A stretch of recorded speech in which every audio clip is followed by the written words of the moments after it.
Buenos días, alegría. Día, alegría. Quedan 5 charlas más y acabamos el año y acabamos ARPAS 2. Vamos a ver cómo se pinta la cosa para el próximo año, para ver si agarramos en el año los 3 tomos restantes o nos vamos a ir a semestre por tomo. Pues algo bueno, puede decirse que sí le han aplicado para quienes han estado leyendo el libro simultáneo a las charlas. Creo que le ha podido sacar bastante provecho y les aseguro que si lo vuelven a leer, más provecho todavía le sacarán. Realmente no sé cómo le voy a hacer, porque me gustaría mucho también dar charlas de Moisés o de Orígenes de la Civilización Adámica, que son libros hermosísimos, y para nada me escapo de volver a dar charlas de Llave de Oro. Creo que después de haber estudiado ARPAS 1 año, 2 años, leer Llave de Oro es otro nivel, ¿no? Y más aún si encima de eso estudiáramos el libro Para Ti, que es, podemos decir, es el que está de ultimito para ser leído. Y creo que para leer Para Ti realmente tienes que haberte leído toda la obra y haberla entendido muy bien, porque ya es otro nivel ese libro. Además es muy poético, realmente es muy lindo ese libro. Pero bueno, vamos a ver por dónde nos llevan los caminos. Inclusive he pensado hasta dar un día, qué sé yo, ARPAS y otro día Moisés. Pero bueno, eso depende también de la disponibilidad de algún local y también del tiempo de ustedes, ¿no? Ya veremos cómo es la cosa.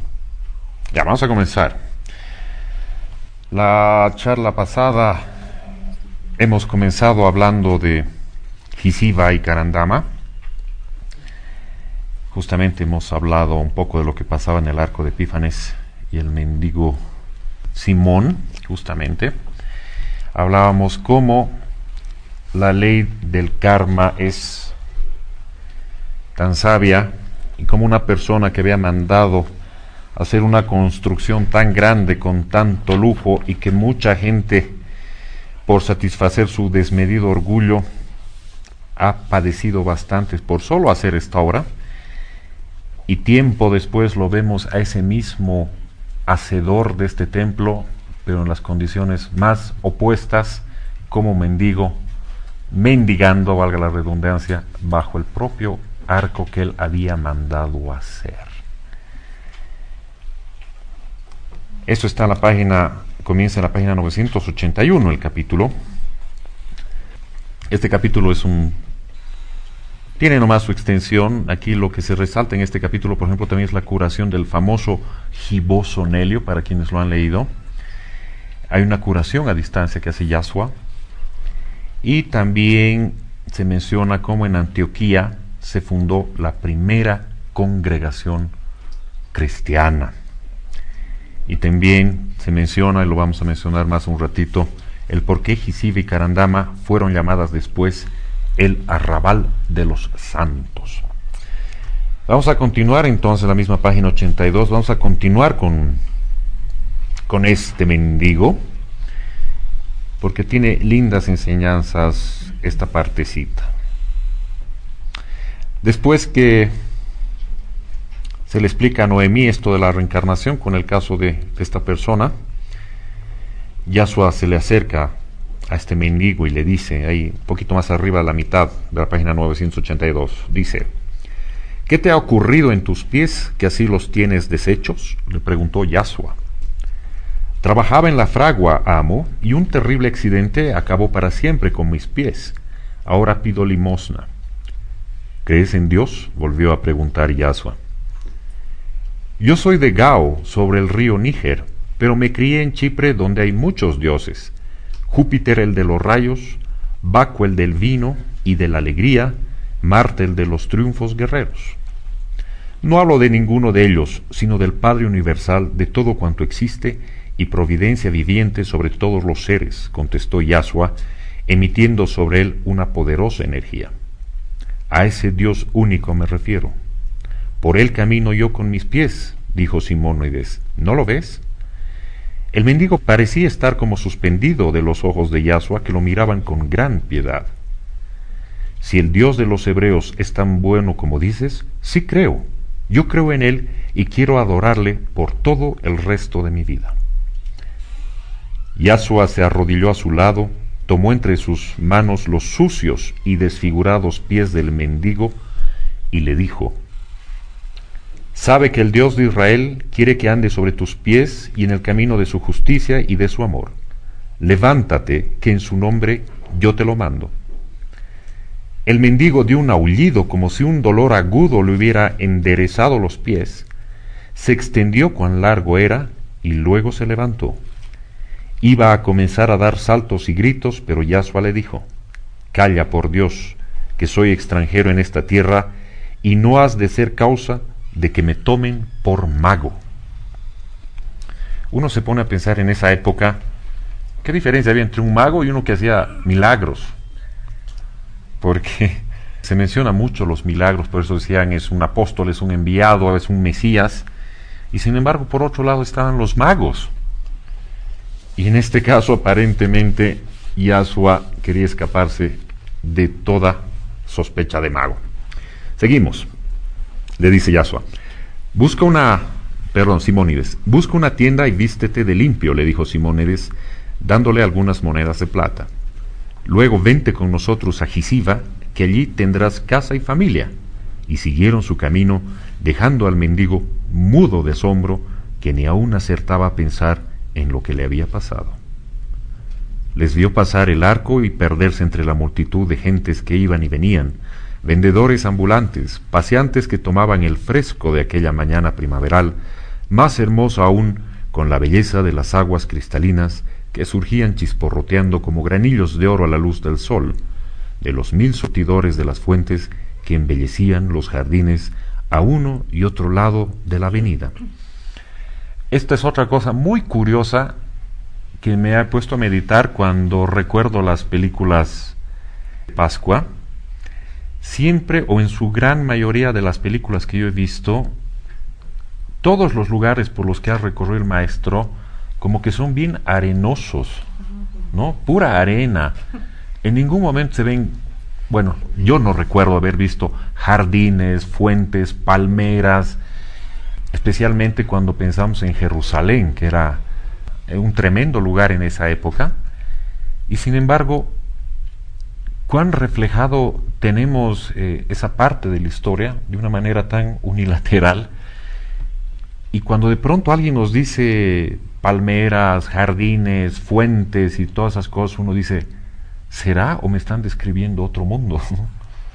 ¿Por qué no tendría que ser? ¿Por qué no podría ser? Y es realmente triste que nos basemos en una religión con ciertas bases históricas, pero que realmente está muy limitada en torno a su total comprensión, a su total, por lo menos tratar de saber cómo era realmente esa época, sobre todo todos los lugares por donde había recorrido el maestro. Creo que la única película donde he visto palmeras es en Moisés, por Egipto y por el Nilo y todo ello, ¿no? Pero después de eso, todos los lugares de viaje hacia el lugar estaban rodeados también de exuberante vegetación. Y sin embargo, para nosotros nos queda la imagen de un Jesús con sandalias en un lugar polvoroso, un lugar arenoso. Y parecería que es la historia. Y nosotros mismos, de pronto, no hemos tenido el interés, la curiosidad de decir: ¿era así? ¿Realmente era así? Si de pronto alguna ciudad actual, por alguna razón hubiera alguna circunstancia en que quedara abandonada y alguien la viera 1000 años después y de pronto se queda con un barrio de la ciudad, pensaría que toda la ciudad es así, ¿no? ¿Y qué nos hace pensar que no solo a la historia, en este caso del cristianismo, sino por ejemplo nuestra propia cultura aquí en Latinoamérica, la cultura andina, lo que vemos, a lo que le sacamos fotos, ¿qué parte será? ¿Será lo más grandioso o era un barriecito ahí de la esquina? Tampoco lo sabemos. Entonces, da simplemente como para cavilar un poco al respecto. Continúa diciendo: por un fenómeno psíquico muy propio del alma humana, recién entonces le pareció hermosa la vida, entre todas las bellezas naturales y artificiales que le rodeaban. Miró el cielo azul de maravillosa serenidad y le pareció que era un manto suave de seda que le cubría. Respiró a pleno pulmón la fresca brisa que venía de las cumbres vecinas de Amanus, no sé cómo se dice, del Amanus y del Casio.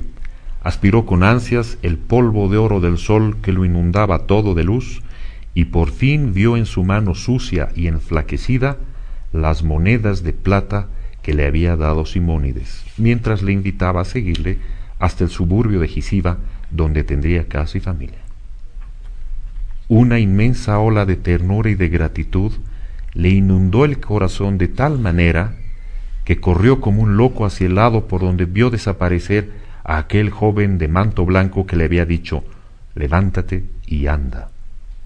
Lloraba a grandes sollozos, llamando la atención de algunos transeúntes que se burlaban de él creyéndole un loco vulgar. Alguien dijo: ¿pero no es el mendigo del arco de triunfo de Epífanes? Por fin le volvió al mendigo la reflexión mediante las monedas que apretaba con su diestra. Cierto, dijo, que me las dieron para vestirme de limpio y presentarme en Gisiba. Entró en la primera tienda que encontró y luego se fue a los baños públicos, donde recordó después de muchos años que también tenía con su pobre cuerpo otros deberes más que el comer y beber. Se vistió con sus ropas nuevas y pensó con alegría en que volvía a ser un hombre entre la sociedad humana. Se asombraba él mismo de que la desgracia y la crueldad de los hombres le hubiesen arrastrado a tal extremo de degradación y desprecio de sí mismo.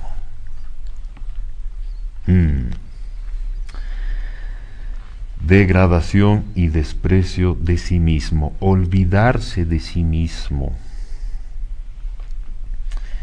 Me encanta esta parte del libro porque, más allá de entender un poco una vez más, ejemplificar una vez más esto de la reencarnación, entrando en la psiquis misma de la persona, en este caso de este mendigo,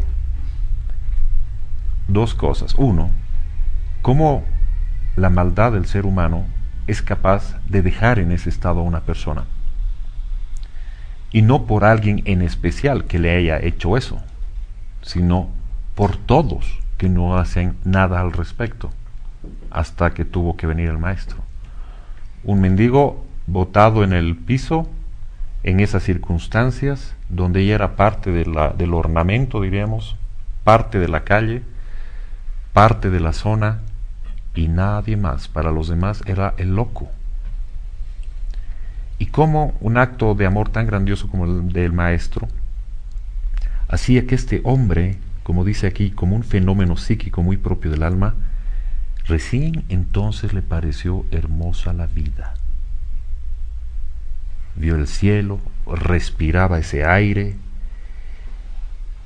y todo le parecía hermoso. Respiraba a pleno pulmón y estaba muy contento. ¿Por qué pasa eso?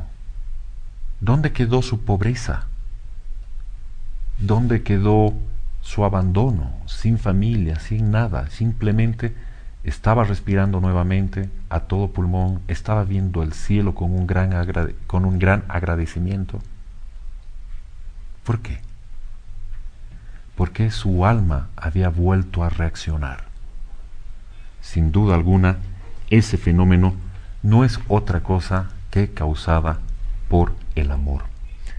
¿Cuántas veces nos sucede a nosotros que nos olvidamos de nosotros mismos, estamos muy tristes, muy preocupados, muy apesadumbrados?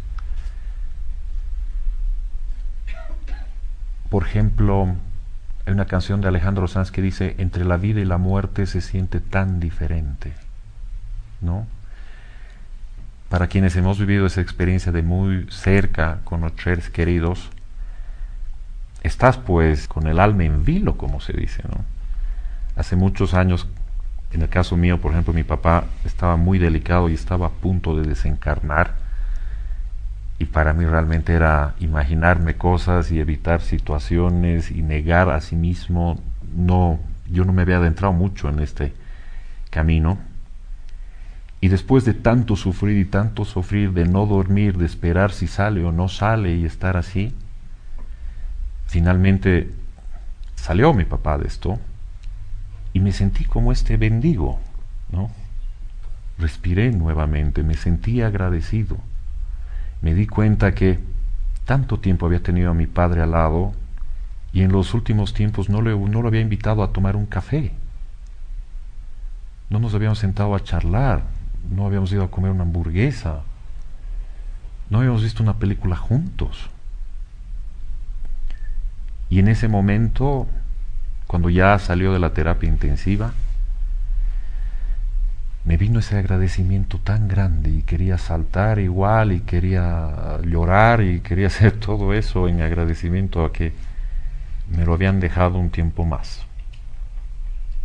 ¿no? Y en esos momentos, cuando no tienes mucha conciencia de que la desencarnación simplemente es una estación más en la eternidad de tu alma, para mí realmente fue doloroso. Pero en este punto, lo que más quiero recalcar es que como en nuestro estado mayor de exaltación de nuestra alma, con lo que más agradecemos una situación que de penosa se convirtió a alegre, por dar un ejemplo, es agradeciendo todo lo que el Padre nos da. ¿Cuántos de nosotros hemos atravesado situaciones difíciles, complicadas, y cuando de alguna u otra forma han cobrado un curso, nos alegramos de ver la luz del sol, de sentir el aire en nuestros pulmones, hasta tenemos ganas de sonreír y abrazar a la gente que nos está rodeando? Esa exaltación, que puede durar segundos inclusive, es la máxima conexión o una de las máximas conexiones que existen entre el alma y el Padre, directo, sin teorías, sin religiones, sin explicaciones, solo sintiendo ese gozo. Un gozo donde te olvidas, inclusive en el buen sentido, de ti mismo. Pierdes la concepción del tiempo y del espacio. No en vano acá, en este caso, este mendigo se daba cuenta y decía, cierto, me las dieron para vestirme limpio. Y ahí se dio cuenta, como lo dice, ¿no?, que tenía otro tipo de obligaciones con su pobre cuerpo, más allá de comer y beber. Como cuando de pronto uno entra en un estado de claridad, de conexión, deja de descuidarse de sí mismo. ¿Cuántas veces, especialmente el típico caso de los enamorados, terminas con la pareja y estás a dieta forzosa porque no quieres comer, estás deprimido, no sales de tu casa, todo el día metido en tu cama, te descuidas, haces malas cosas? Y cuando te llama tu pareja y te dice, mentira, nos reconciliaremos, entra una brisa de sonrisa en tu cuerpo, el corazón se te abre, se te expande, saltas a la ducha, te pones a cantar, buscas el dentífrico, le sacas brillo a los dientes, tienes una sonrisa de guasón terrible, y todo porque tu alma está feliz. ¿Cuán importante es tu alma para mover a la materia? O también cuán importante es el alma cuando por la desarmonía de la materia la abandona y uno se queda vacío y dice, siento un vacío, obvio, está en su alma, y hasta que se resincronice recién van a volver a unirse, recién el alma va a poder habitar el cuerpo nuevamente. Y esto nos demuestra un poco cómo realmente, de verdad, el alma es esa conexión entre el cielo y la tierra, o entre lo tangible y lo intangible, y cómo con actos normalmente y exclusivos de amor, de alegría, de paz y de fe, el alma se exalta, por decirlo así, y entra en esa comunión con todo lo que le rodea sin importarle lo demás. Esto no significa descuidándose de lo demás, sino que dándole el valor justo a lo suyo, haciendo lo que tiene que ser, pero respirando a plenitud ese aire, viendo con alegría ese cielo, llenando sus pulmones, sintiendo el calor del sol. ¿Cuántas veces nosotros nos regocijamos así en el Padre? En esos estados, para mí, son los ideales para orar, los ideales para mandar buenos pensamientos al prójimo en general, al planeta mismo, porque son los momentos para mí de, no sé qué nombre darle, lo único que se me ocurre ahorita es exaltación en el alma.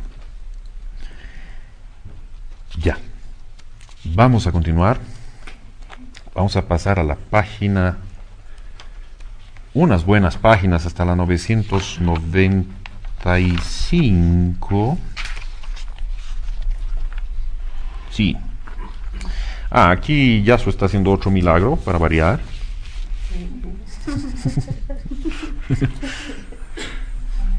Pero más allá del milagro en sí, que es muy lindo, y cómo lo hace además es hermoso también, léanlo. Lo que quiero recalcar de esto es cómo lo hace. Mitad de la página 995 dice: quiero, pensó, que en el momento que su inteligencia acepte devolver a su Emia a su esposo, el paralítico sea curado de su mal. Lo quiero, Padre mío, bondad suprema. Lo pido yo, que he aceptado el más grande sacrificio que puede hacer este hijo tuyo, Señor, por la salvación de sus semejantes. Lo quiero, lo pido, lo reclamo con todas las fuerzas de mi espíritu. Y pensando así, su alma lúcida, radiante de amor y de fe, fue cayendo como en un éxtasis de amor supremo y de voluntaria entrega de cuanto era su Padre amante y amado. Era a su Padre amante y amado. Y en la semi-inconsciencia de ese sublime estado espiritual que muy pocos encarnados conocen, continuaba murmurando en su voz queda, suavísima: todo para ti, Padre mío, todo para ti y para ellos, para mí el dolor y la ignominia, el oprobio, los ultrajes y la muerte. Así lo quiero, así lo reclamo, así te lo pido. Las inteligencias encargadas de recoger los pensamientos sublimes y heroicos de los hombres en favor de sus semejantes, recogieron sin duda los de Yasua, que era como una explosión de estrellas en la inmensidad de los espacios. Su luz, su fuerza sobrehumana por su heroico desinterés, debió formar necesaria y lógicamente una corriente poderosa en idéntico sentido, modo y forma en la que creó su autor.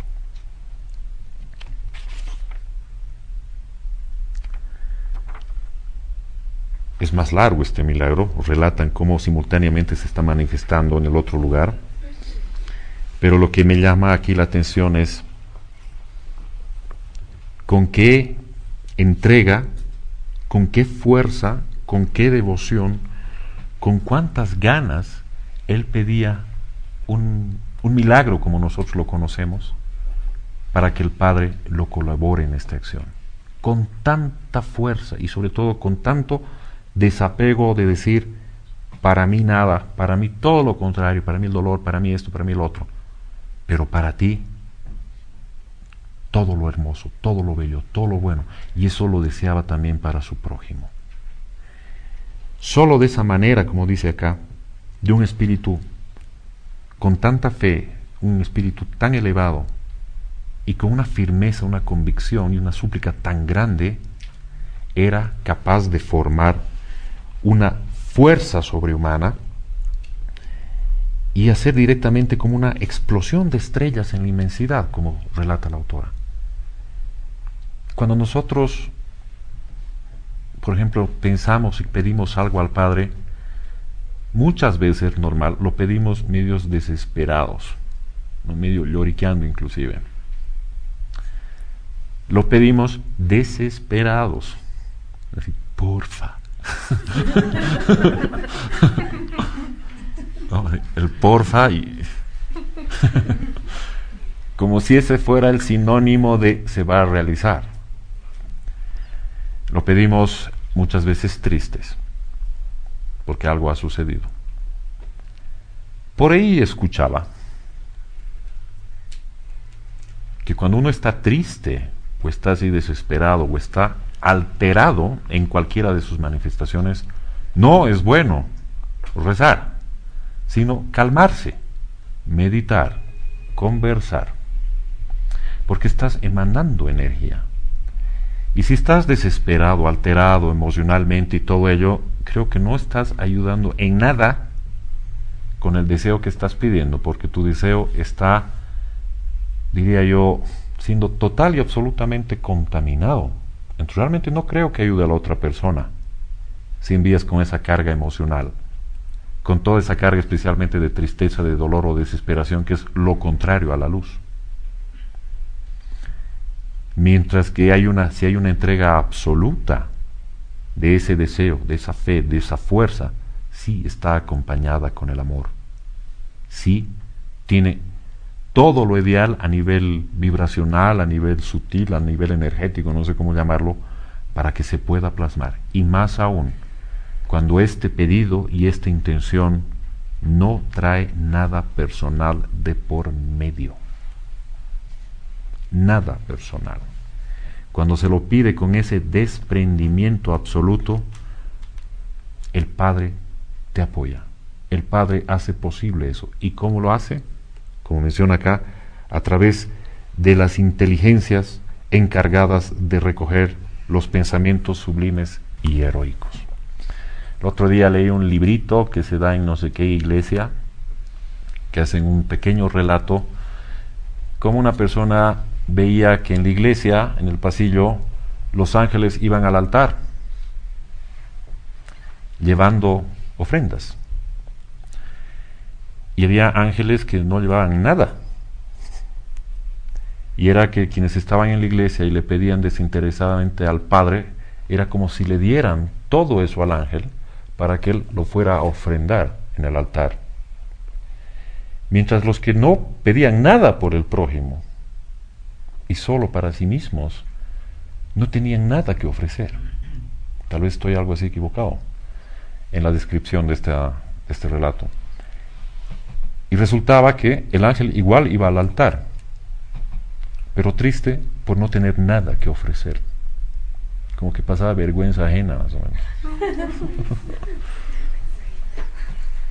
Y es muy cierto y nos puede parecer muy duro, lo digo por mí, porque más de una vez he sido protagonista también, y me lo he pasado charlando en la iglesia, o me he dedicado a opear, como yo digo, así mirando, esperando que acabe la misa, esperando que llegue el abrazo para saber que ya me voy. Inclusive en cualquier tipo de ceremonia, ¿no?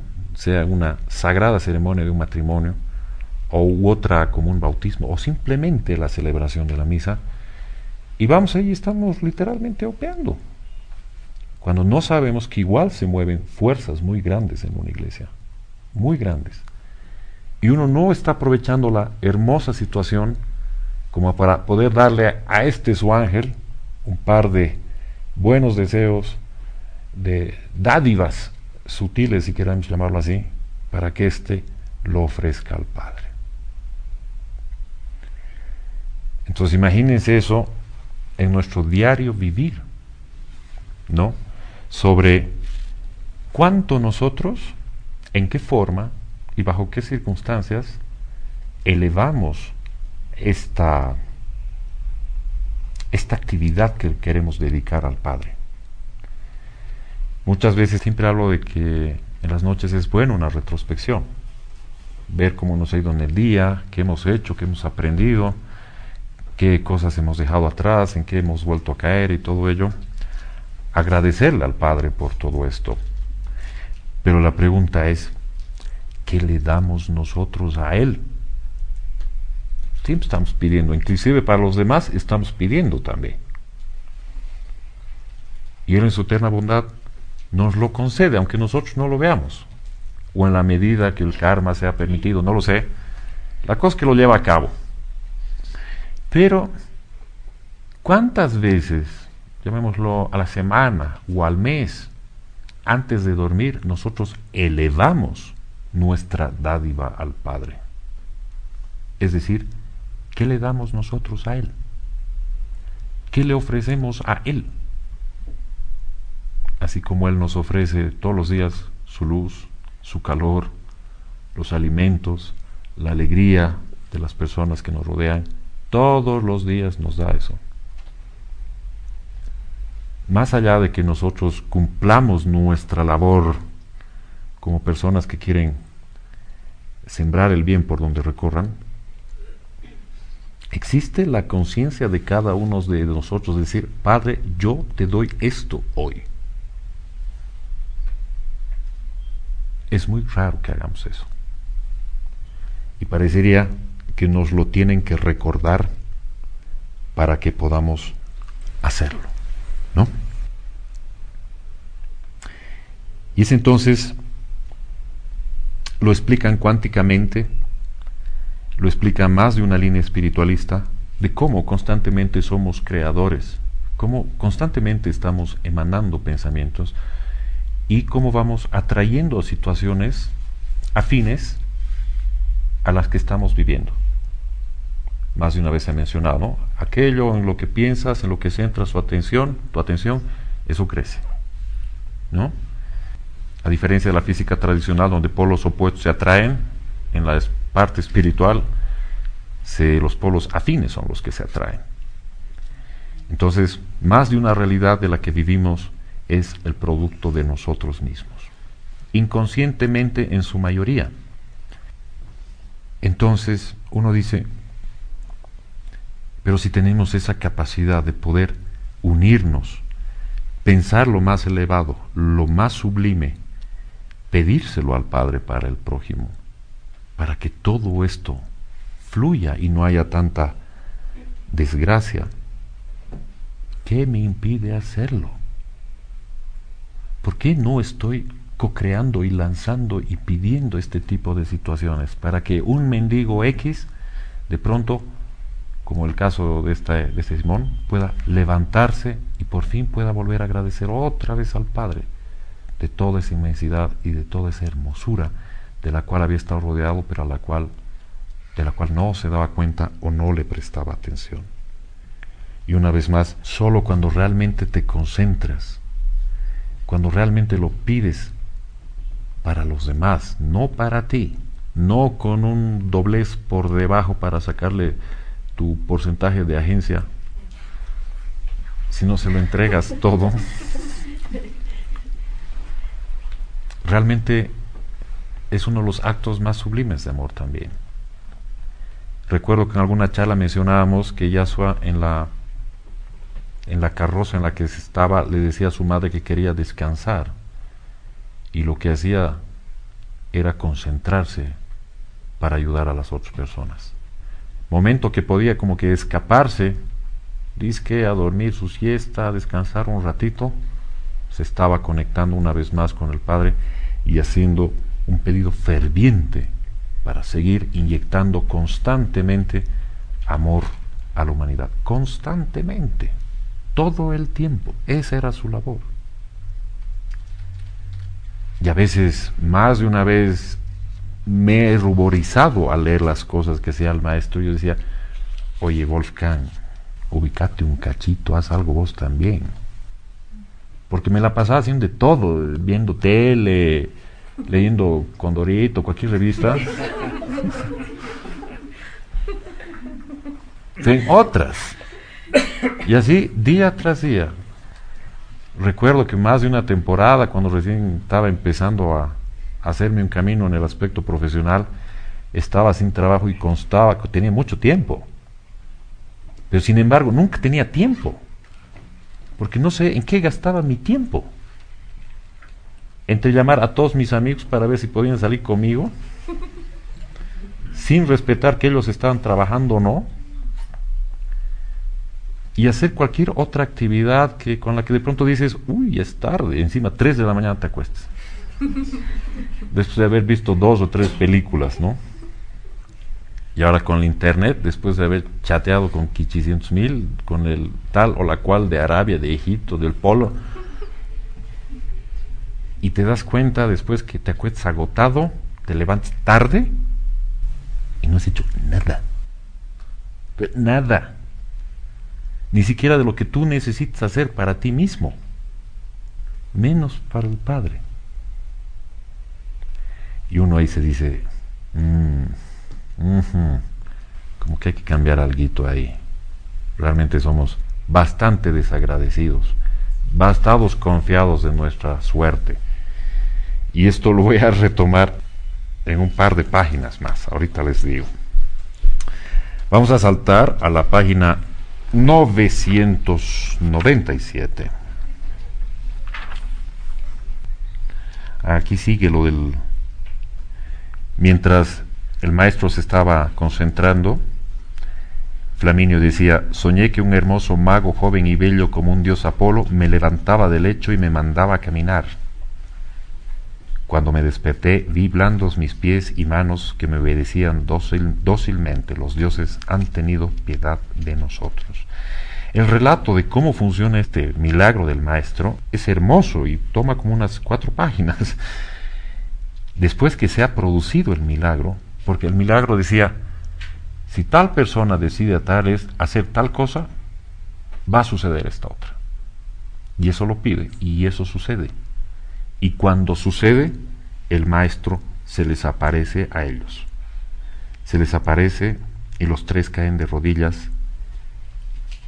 Realmente es hermosa esta parte, se las recomiendo leer. Yo quisiera leerla, pero tenemos que seguir avanzando. Ya, vamos a la página 998, donde dice, de la mitad un poco más abajo: Gisiba y Carandama fueron llamadas después el arrabal de los santos, y fue la floreciente iglesia de Cristo que encontró el apóstol Bernabé, enviado desde Jerusalén por los 12, para cerciorarse de lo que ellos creían exageradas noticias referentes a la prosperidad espiritual y económica de aquella organización, abierta a todos los hombres y a todas las razas, tal como lo había soñado el divino maestro. Los fundamentos materiales de aquella primera y más floreciente congregación cristiana fueron los tesoros pertenecientes al príncipe Judá, hijo de Tamar, administrado siempre por el mago de los negocios honrados Simónides de Antioquía,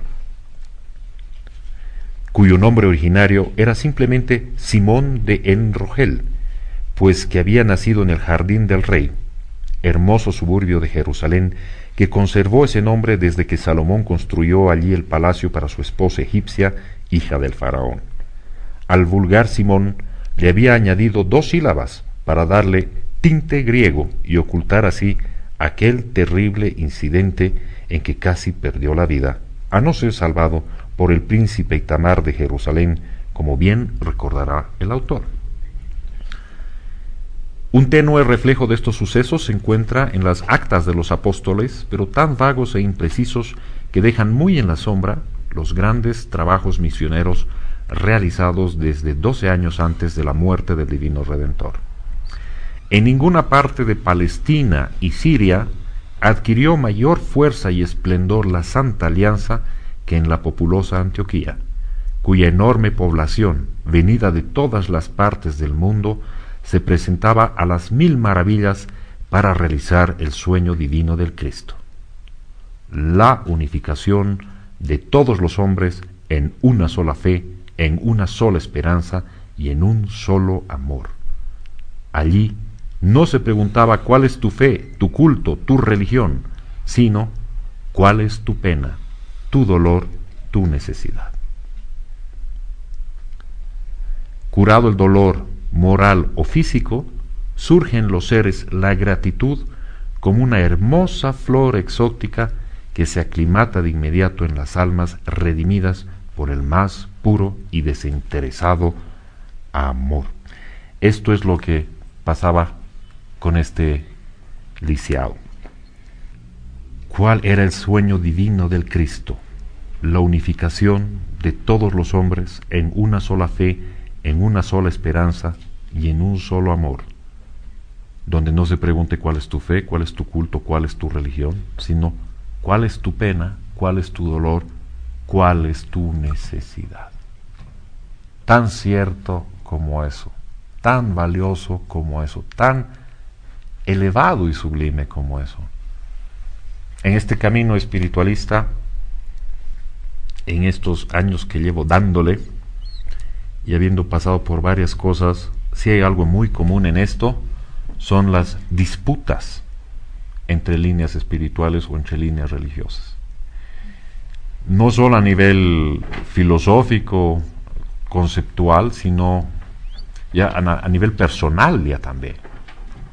De pronto tú le dices algo de tu religión o de tu espiritualidad a otra persona o viceversa y causas molestia, causas desagrado, causas espanto. Y no solo causas espanto, sino que provocas que te señalen, que se enojen contigo, como si hubieras cometido el más atroz de los actos. Para mucha gente lo es, ¿no? Porque es una herejía, es esto y es el otro.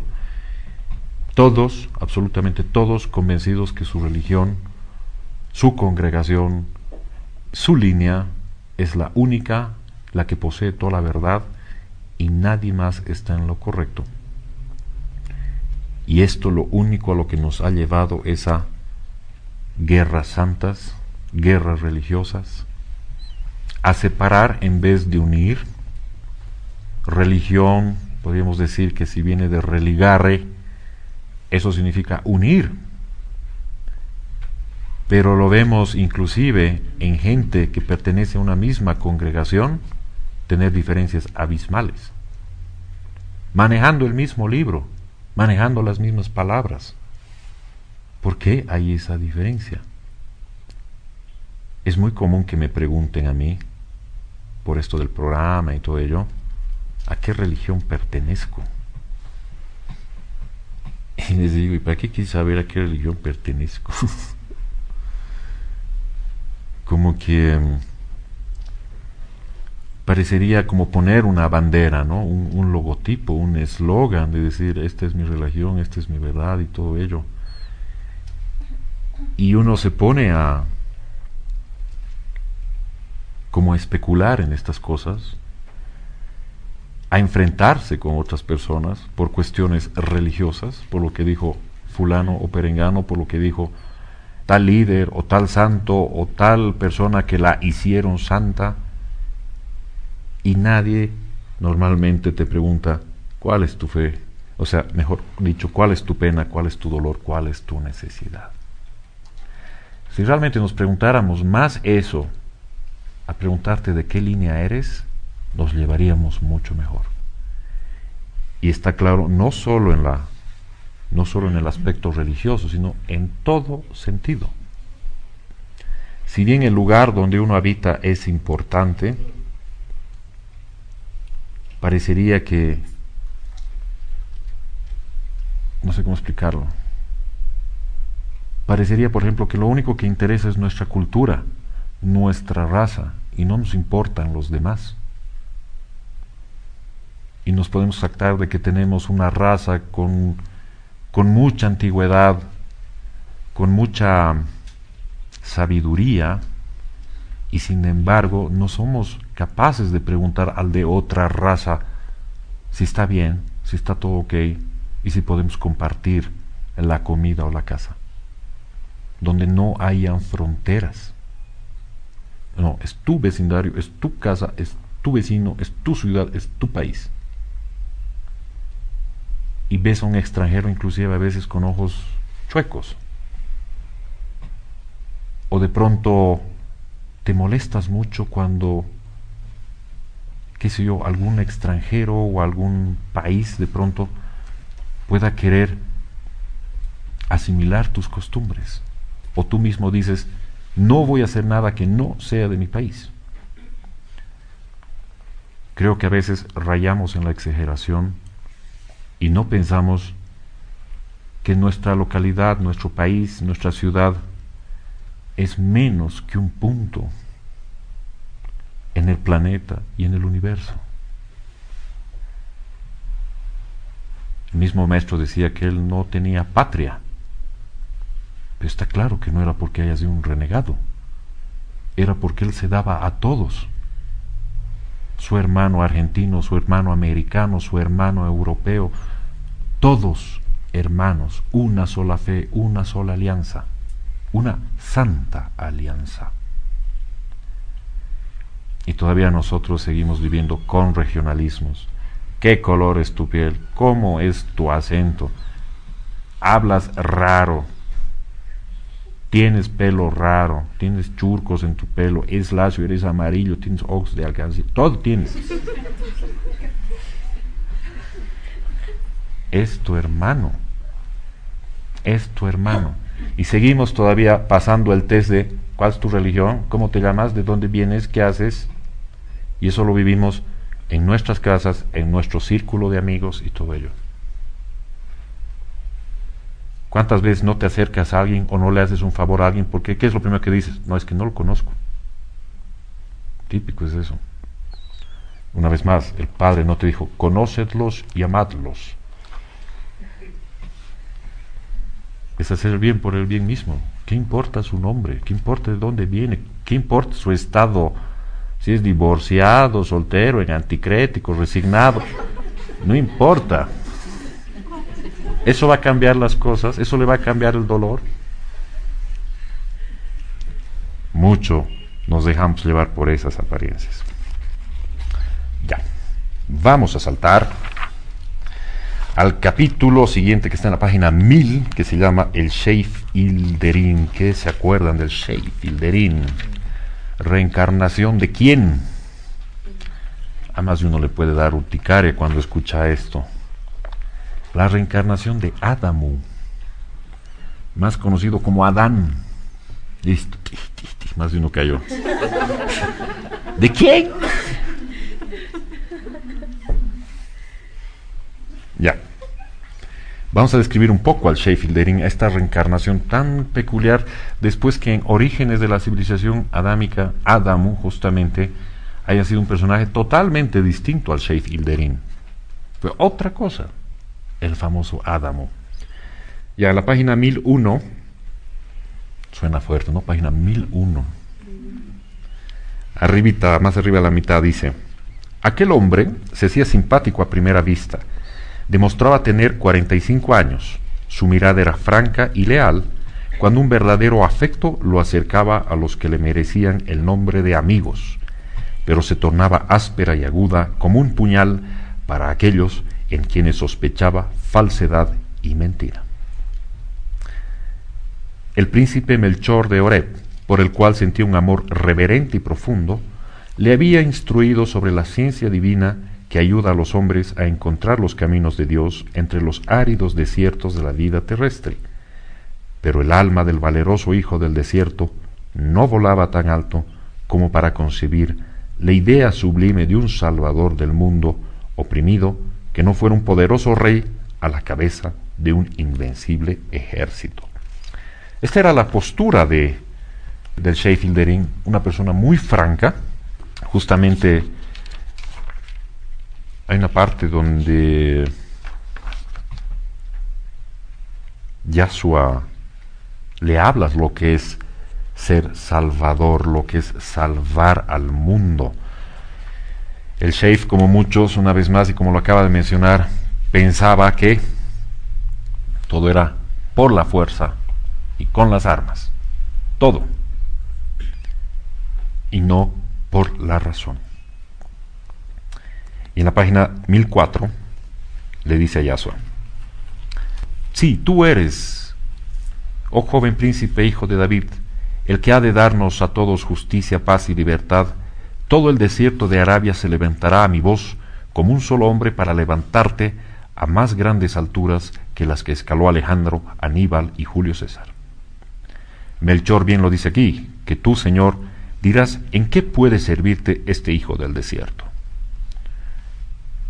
Mi buen Sheikh Hilderín, le dijo Yahshua, tú me hablas como un hombre de armas en la hora actual, en que nadie ve otra gloria que la obtenida por ejércitos poderosos. Yo te hablaré como un hombre que ha bebido de la sabiduría divina gota a gota hasta hacer desbordar su corazón. ¿Has pensado alguna vez, Sheikh, en la causa y origen de todas las dominaciones y esclavitudes? Sí, príncipe, lo he pensado. Los hombres de Occidente tienen el corazón de granito y sus fauces de fiera hambrienta. La idea de Dios ha huido de ellos. Su ley es la del más fuerte, y ningún sentimiento noble y generoso suaviza las fibras de hierro de sus corazones, puesto hace mucho en el filo de sus espadas. Hieren, roban y matan, porque no saben hacer otra cosa para conquistarse un puesto satisfactorio en el mundo. Todo cuanto has dicho es una fiel pintura de la realidad, pero es sólo un efecto. La causa es otra, oh noble hijo de la Arabia legendaria, dijo Yasua. Yo pienso a mi vez, continuó el maestro, que el mundo ha caído bajo la dominación romana por su propio atraso moral e intelectual. La ignorancia es la que ha forjado uno tras otro los eslabones de la cadena que aprisionan a nuestros países. La luz de la divina sabiduría fue apagada hace siglos por la ambición y el egoísmo de los hombres, que se dividieron unos de otros en tantas formas y modos que hay momentos en que hasta llegan a olvidarse de que todas las razas y todos los pueblos son absolutamente iguales en su origen y en su destino. El rey cree que es de distinta naturaleza que sus esclavos y servidores, y que por tanto debe vivir de la manera más opuesta a la vivida de aquellos. Todo para él, nada para los otros, sino el yugo sobre la cerviz. El rey cree que es de distinta naturaleza que sus esclavos y servidores. ¿Cuánta gente conocemos que tiene sus coronitas en su casa? Y que ellos son la servidumbre, y mucha gente no es de su altura. Como diría el maestro, ¿cuántos reyesuelos conocemos hoy? Sin necesidad de esta descripción mítica de lo que es ser un rey, sino simplemente con el afán, con el concepto de sentirse de distinta naturaleza que sus esclavos, en este caso, servidores. Día a día lo vemos. Día a día vemos a más de uno ejerciendo de rey en nuestra sociedad. Tal vez seamos íntimos amigos de un rey, un pseudo rey, o tal vez seamos pareja de uno que se siente de distinta naturaleza. Dice, es necesario que los reyes, como los esclavos, sepan que solo Dios es grande, invencible, inmutable, dueño y señor de todo cuanto existe, y que todos los demás, así estén ceñidos de una corona como amarrados a una cadena, somos ínfimas criaturas suyas, incapaces de crear una hormiga, ni añadir un cabello a nuestra cabeza, ni cambiar el color de nuestros ojos, ni la estatura a nuestro cuerpo. Todos nacemos por igual y todos morimos igualmente. Si alguna grandeza puede conquistar el hombre, es la que se obtiene por el mayor acercamiento a la grandeza de su Creador. Destruida la ignorancia en las masas de los pueblos, quedará destruida la causa de las dominaciones y de las esclavitudes. ¿Cuán cierto es esto? Centurias después, siglos después, 2000 años después, sigue pasando exactamente esto. ¿Cuántos pueblos ahorita son manipulados por una pequeña cantidad de personas que manejan el poder y se valen de su situación social, se valen de su analfabetismo, se valen del miedo para moverlos como masas? Y la masa que no sabe por dónde ir, acepta. Y por eso hay esas desigualdades. Por dos razones. Por aquellas personas que se creen de distinta naturaleza, totalmente contraria a la servidumbre, desconocer su origen y su destino final, que es idéntico al del esclavo en este caso, y manipular con su ignorancia para que estas cosas sucedan y los pueblos sean oprimidos. Y no solo pueblos, comunidades, pequeños grupos, pequeñas poblaciones. Todo eso lo vivimos actualmente. Eso pasa actualmente. Lo vemos todos los días en las noticias. tal vez algunos de nosotros trabajemos con esas personas y vemos esas injusticias. Realmente es triste. Y uno dice, ¿cómo cambiar esta situación? No faltará el que te diga, huelga, por la fuerza, armas. Dice, o sea, sigue la charla entre el sheikh. Paso a la página 1006, un poquito más arriba, y le dice: eres igual que tu hermano, al cual debes amar como te amas a ti mismo. Yasua calló, y el caudillo árabe quedó profundamente pensativo. Simónides, Judá y Faquí comprendían muy bien este silencio, pues les hacía revivir el momento de lucha interior, porque lo que todos ellos habían pasado antes de ponerse a la altura de la idea divina expresada por el Hijo de Dios. La elevación intelectual y moral de los pueblos, no la matanza y la devastación, el amor fraterno que hace florecer hasta las ruinas, no el odio que destruye y mata para engrandecer a los unos, oprimiendo a los otros. La igualdad humana como un rosedal en flor, donde cada planta tiene el agua, el aire y el sol que necesita para su crecimiento, su vida plena y su esplendorosa floración. Como el gran silencio se prolongara, Yasua lo interrumpió. Sheikh Ilderín, dijo, ¿puedo contar contigo para mi obra de liberación? Sí, profeta de Dios y rey de Israel, cuenta conmigo y con mis aliados y seguidores, aunque no tengamos que sacrificar nuestra vida a la hidrofobia romana. No alcanzo llegar hasta la cumbre de la luz y del sol en que te veo, Señor. Pero sé de cierto que eres el Salvador del mundo y te sigo aún sin acabar de comprender tu grandeza. Cuando sea la hora, Dios se dignará a iluminarme para que mi pequeñez se ponga a tono con su voluntad soberana. He aquí la franca y leal respuesta de este hijo del desierto que no tiene dobleces en su corazón, dijo el maestro dirigiéndose a los demás. Que Dios te bendiga, noble Sheikh Ilderín, y multiplique para ti sus dones, porque eres fiel buscador de la verdad divina. Gracias, Señor, y puedes mandar como gustes a este servidor incondicional, le responde el Sheikh. Una vez más, realmente a veces nos damos cuenta que estamos lejos de ese ideal supremo, lejos, o sea, nos estamos terminando de pelear con nosotros mismos, con nuestros pequeños y grandes egos, egoísmos, con todas esas cosas tan pegadas de la sociedad, que imaginar un mundo así, pero algo muy lindo como el Sheikh que dice, no alcanzo a llegar hasta la cumbre de luz y del sol en que te veo. Pero dice, cuando sea la hora, Dios se dignará a iluminarme para que mi pequeñez se ponga a tono con su voluntad. Pero para eso también hay que trabajar y no delegarlo al típico, es mi proceso, algún día cambiaré. La típica. Es ahora haciéndolo. Pero somos tan vagos, tan desconsiderados, pensando que tenemos todo el tiempo del mundo una vez más. Y para contrarrestar lo que acabo de decir, y para finalizar, paso a la página 1007,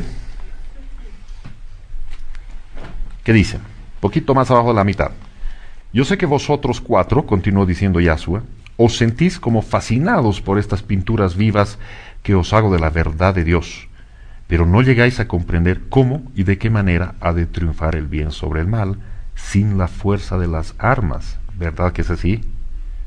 Los cuatro oyentes se miraron y a una sola vez dijeron, es cierto, es toda la verdad.